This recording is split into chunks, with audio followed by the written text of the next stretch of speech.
ಹರೇ ಕೃಷ್ಣ. ಭಗವದ್ಗೀತೆ ಅಧ್ಯಾಯ 4. ಶ್ಲೋಕದ ಅನುವಾದ ಹಾಗೂ ಶ್ಲೋಕದ ಭಾವಾರ್ಥ. ಶ್ಲೋಕ 35. ಯಜ್ಞಾತ್ವಾ ನ ಪುನರ್ಮೋಹಮೇವಂ ಯಾಸ್ಯಸಿ ಪಾಂಡವ ಯೇನ ಭೂತಾನ್ಯಶೇಷಾಣಿ ದ್ರಕ್ಷಸ್ಯಾತ್ಮನ ಮನ್ಯಥೋ ಮಯಿ. ಅನುವಾದ: ಸಾಕ್ಷಾತ್ಕಾರ ಪಡೆದ ಆತ್ಮನಿಂದ ನಿಜವಾದ ಜ್ಞಾನವನ್ನು ನೀನು ಪಡೆದರೆ ಮತ್ತೆ ಇಂತಹ ಮೋಹಕ್ಕೆ ಎಂದೂ ಸಿಲುಕುವುದಿಲ್ಲ. ಏಕೆಂದರೆ ಈ ಜ್ಞಾನವು ಲಭ್ಯವಾದಾಗ ಎಲ್ಲ ಜೀವಿಗಳು ಪರಮಪ್ರಭುವಿನ ಅಂಶಗಳೇ. ಇತರ ಮಾತುಗಳಲ್ಲಿ ಹೇಳುವುದಾದರೆ ಅವರೆಲ್ಲ ನನ್ನವರೇ ಎನ್ನುವುದನ್ನು ನೀನು ಕಾಣುತ್ತೀಯೆ. ಭಾವಾರ್ಥ: ಆತ್ಮಸಾಕ್ಷಾತ್ಕಾರ ಪಡೆದ ವ್ಯಕ್ತಿಯು ವಸ್ತುಗಳ ನಿಜವಾದ ಸ್ವರೂಪವನ್ನು ತಿಳಿದಿರುತ್ತಾನೆ. ಅಂತಹ ವ್ಯಕ್ತಿಯಿಂದ ಜ್ಞಾನವನ್ನು ಪಡೆಯುವುದರ ಫಲ ಎಂದರೆ ಎಲ್ಲ ಜೀವಿಗಳು ದೇವೋತ್ತಮ ಪರಮ ಪುರುಷನಾದ ಶ್ರೀಕೃಷ್ಣನ ವಿಭಿನ್ನಾಂಶ ಎಂಬ ಅರಿವು ದೊರೆಯುವುದು. ಕೃಷ್ಣನಿಂದ ಪ್ರತ್ಯೇಕವಾಗಿರುವ ಅಸ್ತಿತ್ವದ ಕಲ್ಪನೆಗೆ ಮಾಯಾ ಎಂದು ಹೆಸರು. ಕೆಲವರು ನಮಗೂ ಕೃಷ್ಣನಿಗೂ ಸಂಬಂಧವೇ ಇಲ್ಲ, ಕೃಷ್ಣನು ದೊಡ್ಡ ಐತಿಹಾಸಿಕ ವ್ಯಕ್ತಿ ಮಾತ್ರ ಮತ್ತು ಪರಮಸತ್ಯವು ನಿರಾಕಾರ ಬ್ರಹ್ಮನ್ ಎಂದು ಯೋಚಿಸುತ್ತಾರೆ. ವಾಸ್ತವವಾಗಿ ಭಗವದ್ಗೀತೆಯಲ್ಲಿ ಹೇಳಿದಂತೆ ಈ ನಿರಾಕಾರ ಬ್ರಹ್ಮನ್ ಎನ್ನುವುದು ಕೃಷ್ಣನ ವೈಯಕ್ತಿಕ ಪ್ರಭೆ. ದೇವೋತ್ತಮ ಪರಮಪುರುಷನಾದ ಕೃಷ್ಣನು ಎಲ್ಲಕ್ಕೂ ಕಾರಣನು. ಕೃಷ್ಣನು ದೇವೋತ್ತಮ ಪರಮಪುರುಷ, ಎಲ್ಲ ಕಾರಣಗಳ ಕಾರಣನು ಎಂದು ಬ್ರಹ್ಮ ಸಂಹಿತೆಯಲ್ಲಿ ಸ್ಪಷ್ಟವಾಗಿ ಹೇಳಿದೆ. ಕೋಟ್ಯಂತರ ಅವತಾರಗಳು ಅವನ ವಿವಿಧ ವಿಸ್ತರಣೆಗಳು ಮಾತ್ರ. ಹಾಗೆಯೇ ಜೀವಿಗಳು ಕೃಷ್ಣನ ವಿಸ್ತರಣೆಗಳೇ. ತನ್ನ ಹಲವು ವಿಸ್ತರಣೆಗಳಲ್ಲಿ ಕೃಷ್ಣನು ತನ್ನ ಪ್ರತ್ಯೇಕ ಅಸ್ತಿತ್ವವನ್ನು ಕಳೆದುಕೊಳ್ಳುತ್ತಾನೆ ಎಂದು ಮಾಯಾವಾದಿ ತತ್ವಶಾಸ್ತ್ರಜ್ಞರು ತಪ್ಪಾಗಿ ಯೋಚಿಸುತ್ತಾರೆ. ಈ ಯೋಚನೆಯು ಸ್ವಭಾವದಲ್ಲಿ ಭೌತಿಕವಾದದ್ದು.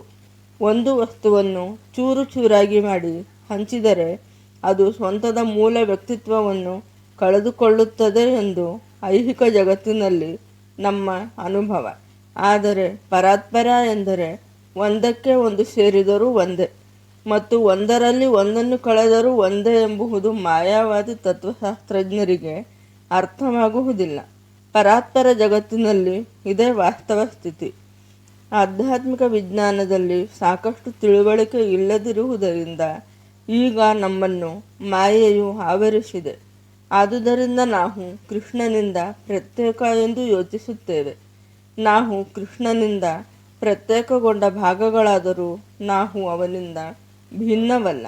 ಜೀವಿಗಳ ಶಾರೀರಿಕ ವ್ಯತ್ಯಾಸವೆನ್ನುವುದು ಮಾಯ. ಕೃಷ್ಣನನ್ನು ತೃಪ್ತಿಪಡಿಸುವುದಕ್ಕಾಗಿಯೇ ನಾವಿರುವುದು. ಮಾಯೆಯ ದಶೆಯಿಂದಾಗಿ ಅರ್ಜುನನು ತನ್ನ ಬಂಧುಗಳೊಡನೆ ಇರುವ ಅಲ್ಪಕಾಲದ ದೈಹಿಕ ಬಾಂಧವ್ಯವೇ ಕೃಷ್ಣನೊಡನೆ ಇರುವ ಶಾಶ್ವತವಾದ ಆಧ್ಯಾತ್ಮಿಕ ಬಾಂಧವ್ಯಕ್ಕಿಂತ ಹೆಚ್ಚು ಮುಖ್ಯ ಎಂದು ಭಾವಿಸಿದನು. ಗೀತೆಯ ಇಡೀ ಉಪದೇಶದ ಧ್ಯೇಯವು ಹೀಗಿದೆ: ಕೃಷ್ಣನ ನಿತ್ಯ ಸೇವಕನಾದ ಜೀವಿಯನ್ನು ಕೃಷ್ಣನಿಂದ ಬೇರ್ಪಡಿಸಲು ಸಾಧ್ಯವಿಲ್ಲ ಮತ್ತು ಕೃಷ್ಣನಿಂದ ಪ್ರತ್ಯೇಕವಾಗಿ ತನಗೆ ಅಸ್ತಿತ್ವವಿದೆ ಎಂಬ ಜೀವಿಯ ಭಾವನೆಯು ಮಾಯೆ. ಪರಮಪ್ರಭುವಿನ ವಿಭಿನ್ನಾಂಶಗಳಾಗಿ ಜೀವಿಗಳು ಸಾಧಿಸಬೇಕಾದ ಒಂದು ಗುರಿ ಇದೆ.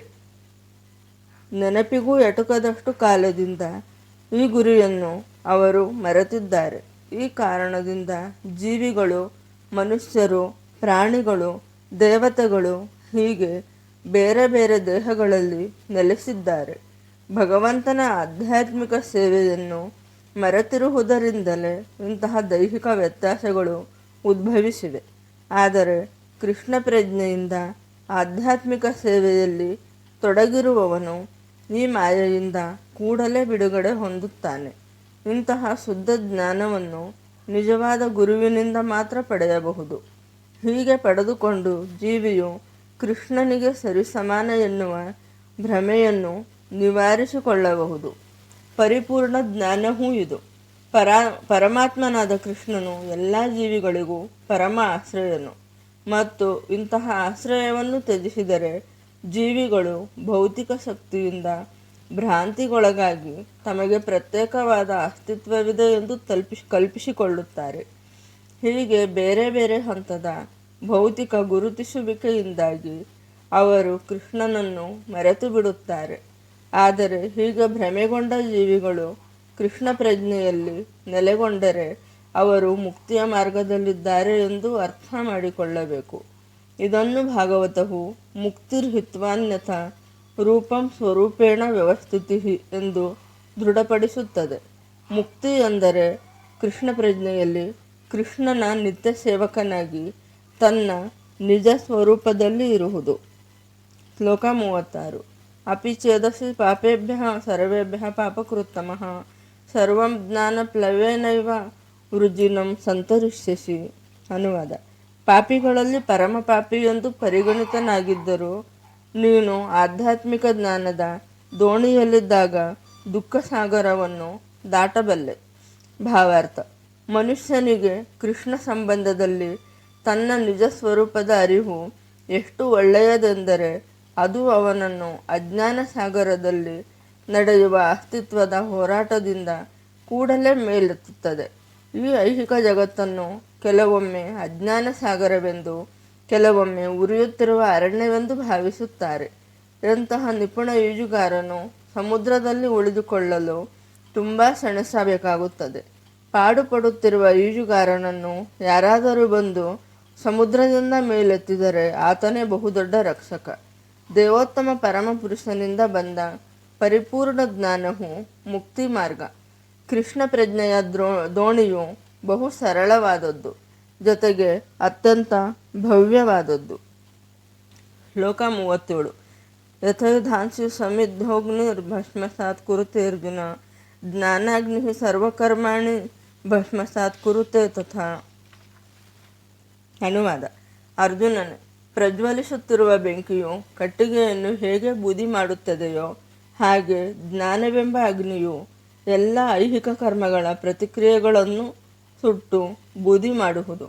ಭಾವಾರ್ಥ: ಆತ್ಮ, ಪರಮಾತ್ಮ ಮತ್ತು ಇವುಗಳ ಸಂಬಂಧದ ಪರಿಪೂರ್ಣ ಜ್ಞಾನವನ್ನು ಇಲ್ಲಿ ಅಗ್ನಿಗೆ ಹೋಲಿಸಿದೆ. ಈ ಅಗ್ನಿಯು ಎಲ್ಲ ಪಾಪಕರ್ಮಗಳ ಪ್ರತಿಕ್ರಿಯೆಗಳನ್ನು ಸುಟ್ಟು ಹಾಕುವುದಲ್ಲದೆ ಎಲ್ಲ ಪುಣ್ಯಕರ್ಮದ ಪ್ರತಿಕ್ರಿಯೆಗಳನ್ನು ಸುಟ್ಟು ಬೂದಿ ಮಾಡುತ್ತದೆ. ಕರ್ಮದ ಪ್ರತಿಕ್ರಿಯೆಗಳ ಹಲವು ಹಂತಗಳಿವೆ. ರೂಪುಗೊಳ್ಳುತ್ತಿರುವ ಕರ್ಮದ ಪ್ರತಿಕ್ರಿಯೆ, ಫಲಿಸುತ್ತಿರುವ ಕರ್ಮದ ಪ್ರತಿಕ್ರಿಯೆ, ಆಗಲೇ ಸಾಧಿಸಿದ ಕರ್ಮದ ಪ್ರತಿಕ್ರಿಯೆ ಮತ್ತು ಕಾರಣಪೂರ್ವಕ ಕರ್ಮದ ಪ್ರತಿಕ್ರಿಯೆ.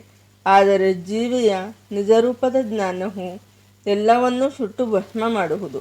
ಮನುಷ್ಯನಿಗೆ ಸಂಪೂರ್ಣ ಜ್ಞಾನವು ಲಭ್ಯವಾದಾಗ ಹಿಂದಿನ ಮತ್ತು ಮುಂದಿನ ಕರ್ಮಗಳ ಎಲ್ಲ ಪ್ರತಿಕ್ರಿಯೆಗಳು ಸುಟ್ಟು ಹೋಗುತ್ತವೆ.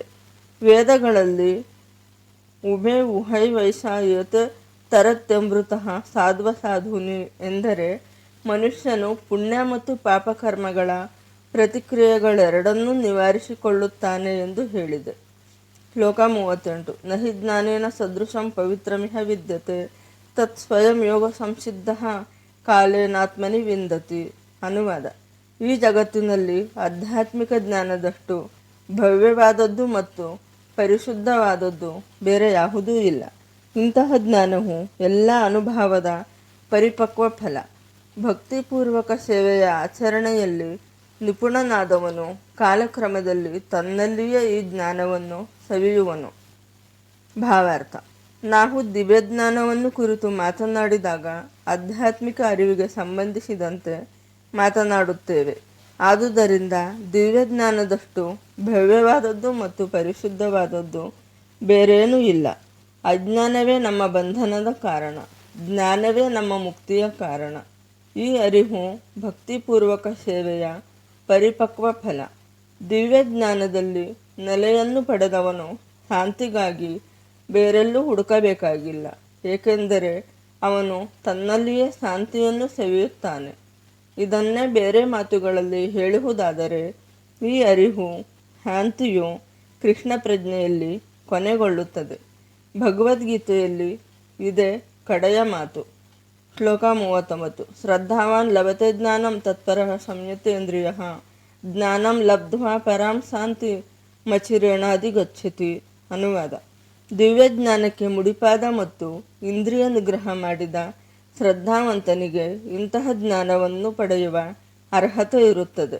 ಅದನ್ನು ಪಡೆದು ಅವನು ಶೀಘ್ರವಾಗಿ ಪರಮ ಆಧ್ಯಾತ್ಮಿಕ ಶಾಂತಿಯನ್ನು ಪಡೆಯುವನು. ಭಾವಾರ್ಥ: ಕೃಷ್ಣ ಪ್ರಜ್ಞೆಯಲ್ಲಿ ಇಂತಹ ಜ್ಞಾನವನ್ನು ಕೃಷ್ಣನಲ್ಲಿ ದೃಢ ನಂಬಿಕೆ ಇರುವ ಶ್ರದ್ಧಾವಂತನು ಪಡೆದುಕೊಳ್ಳಬಲ್ಲ. ಕೃಷ್ಣ ಪ್ರಜ್ಞೆಯಲ್ಲಿ ಕರ್ಮ ಮಾಡಿದರೆ ಸಾಕು, ತಾನು ಉನ್ನತೋನ್ನತ ಪರಿಪೂರ್ಣತೆಯನ್ನು ಪಡೆಯಬಲ್ಲೆ ಎಂದು ಯೋಚಿಸುವವನೇ ಶ್ರದ್ಧಾವಂತ. ಈ ಶ್ರದ್ಧೆಯನ್ನು ಪಡೆದುಕೊಳ್ಳುವ ಮಾರ್ಗ ಭಕ್ತಿಪೂರ್ವಕ ಸೇವೆಯನ್ನು ಮಾಡುವುದು ಮತ್ತು ಹರೇ ಕೃಷ್ಣ ಕೃಷ್ಣ ಕೃಷ್ಣ ಹರೇ ಹರೇ, ಹರೇ ರಾಮ ರಾಮ ರಾಮ ಹರೇ ಹರೇ ಎಂದು ನಾಮ ಸಂಕೀರ್ತನೆ ಮಾಡುವುದು. ಇದು ಹೃದಯದಲ್ಲಿನ ಐಹಿಕ ಕೊಳೆಯನ್ನೆಲ್ಲ ತೊಳೆದು ಹಾಕುವುದು. ಇದಕ್ಕಿಂತ ಮುಖ್ಯವಾಗಿ ಮನುಷ್ಯನು ಇಂದ್ರಿಯಗಳನ್ನು ನಿಯಂತ್ರಿಸಬೇಕು.